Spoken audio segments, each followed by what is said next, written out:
Well, guys, I really dived into the septic tank with my mouth open this time. Where'd my engine go, for one thing, that I was working on? I got rid of it. I sold it. I decided to just bail out on it and go over to the dark side and buy a 5.3 LS. So, yeah, here we are with this thing. I'm in way over my head. I've never done this before. I have no idea what I'm doing, but it's going to be sweet. That's all I know. It's going to add probably 100 horsepower to my truck and better fuel economy, probably 50% better fuel economy, I would bet. But yeah, so that's what's been going on the last couple weeks here with my engine rebuild that I've been working on, refresh. I decided to just bail out on that 327. I sold everything off, did pretty good on it, and snagged this thing up.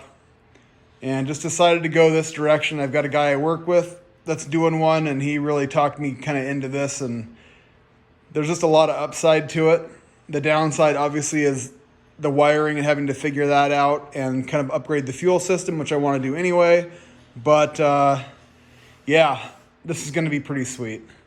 So definitely a change in directions. As of a couple weeks ago, I was just kind of toying with the idea of doing it and just decided to go all in and go for it. So in getting this put in the next couple weeks, I'm going to try to get my transmission mated up. Amazing thing is those things have the same bolt pattern, bell housing, as the old small block Chevys, which is crazy that GM kept that. So my old 4-speed, 3-speed, whatever, will bolt up to that with very little modifying as far as the flywheel and clutch and stuff to make it work.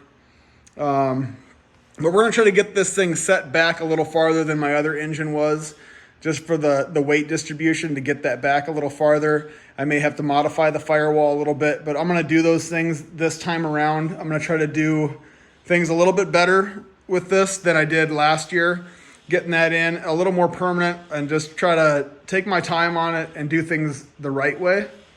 So I may have to do some welding on the firewall or the floor or whatever to get that fixed, but I think it's going to be worth it in the long run to do that. So yeah, stay tuned on this thing in the next week or so.